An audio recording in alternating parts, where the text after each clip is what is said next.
যেতিয়া বানপানী হয়, যেতিয়া মথাউৰি ভাঙে, মোৰ মনটো বেয়া হৈ থাকে।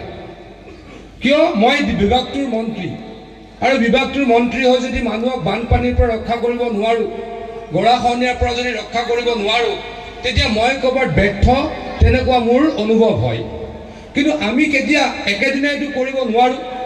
আজিৰ পৰা 3.5 বছৰ আগতে হিমন্ত বিশ্ব শৰ্মা ডাঙৰীয়াই মোক জলসম্পদ বিভাগৰ মন্ত্ৰী পাতিছিল।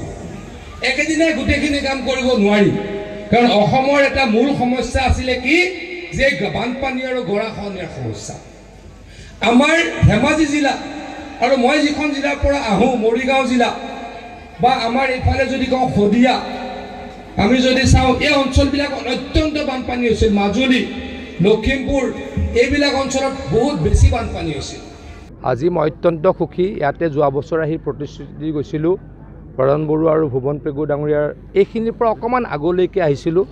তাত আমি মথাউৰিৰ কাম আৰম্ভ কৰিলোঁ, 6 কিলোমিটাৰ শেষ কৰিলোঁ।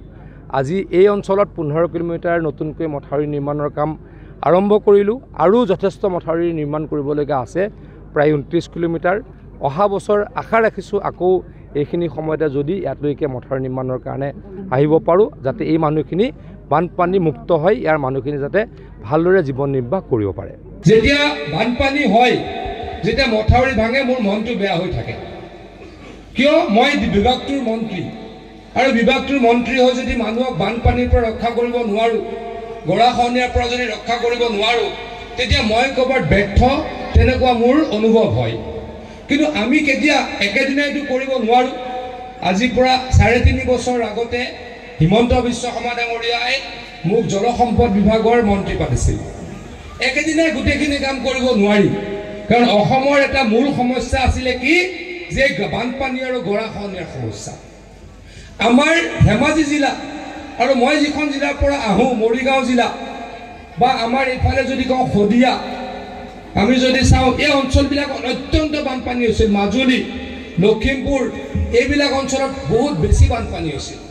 আজি মই অত্যন্ত সুখী। ইয়াতে যোৱা বছৰ আহি প্ৰতিশ্ৰুতি দি গৈছিলোঁ, বৰণ বৰুৱা আৰু ভুৱন পেগু ডাঙৰীয়াৰ এইখিনিৰ পৰা অকণমান আগলৈকে আহিছিলোঁ। তাত আমি মথাউৰিৰ কাম আৰম্ভ কৰিলোঁ, 6 কিলোমিটাৰ শেষ কৰিলোঁ। আজি এই অঞ্চলত 15 কিলোমিটাৰ নতুনকৈ মথাউৰি নিৰ্মাণৰ কাম আৰম্ভ কৰিলোঁ, আৰু যথেষ্ট মথাউৰি নিৰ্মাণ কৰিবলগীয়া আছে, প্ৰায় 29 কিলোমিটাৰ। অহা বছৰ আশা ৰাখিছোঁ আকৌ এইখিনি সময়তে যদি ইয়ালৈকে মথাউৰি নিৰ্মাণৰ কাৰণে আহিব পাৰোঁ, যাতে এই মানুহখিনি বানপানী মুক্ত হয়, ইয়াৰ মানুহখিনি যাতে ভালদৰে জীৱন নিৰ্বাহ কৰিব পাৰে। যেতিয়া বানপানী হয়, যেতিয়া মথাউৰি ভাঙে, মোৰ মনটো বেয়া হৈ থাকে।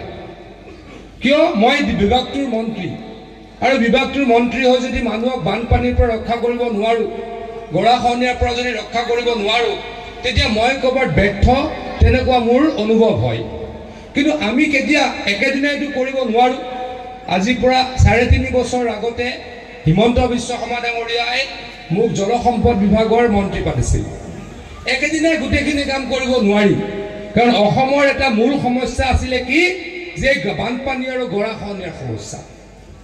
আমাৰ ধেমাজি জিলা, আৰু মই যিখন জিলাৰ পৰা আহোঁ, মৰিগাঁও জিলা, বা আমাৰ এইফালে যদি কওঁ শদিয়া, আমি যদি চাওঁ এই অঞ্চলবিলাকত অত্যন্ত বানপানী হৈছিল। মাজুলী, লখিমপুৰ, এইবিলাক অঞ্চলত বহুত বেছি বানপানী হৈছিল। আজি মই অত্যন্ত সুখী। ইয়াতে যোৱা বছৰ আহি প্ৰতিশ্ৰুতি দি গৈছিলোঁ, বৰণ বৰুৱা আৰু ভুৱন পেগু ডাঙৰীয়াৰ এইখিনিৰ পৰা অকণমান আগলৈকে আহিছিলোঁ। তাত আমি মথাউৰিৰ কাম আৰম্ভ কৰিলোঁ, 6 কিলোমিটাৰ শেষ কৰিলোঁ। আজি এই অঞ্চলত 15 কিলোমিটাৰ নতুনকৈ মথাউৰি নিৰ্মাণৰ কাম আৰম্ভ কৰিলোঁ, আৰু যথেষ্ট মথাউৰি নিৰ্মাণ কৰিবলগীয়া আছে, প্ৰায় 29 কিলোমিটাৰ। অহা বছৰ আশা ৰাখিছোঁ আকৌ এইখিনি সময়তে যদি ইয়ালৈকে মথাউৰি নিৰ্মাণৰ কাৰণে আহিব পাৰোঁ, যাতে এই মানুহখিনি বানপানী মুক্ত হয়, ইয়াৰ মানুহখিনি যাতে ভালদৰে জীৱন নিৰ্বাহ কৰিব পাৰে।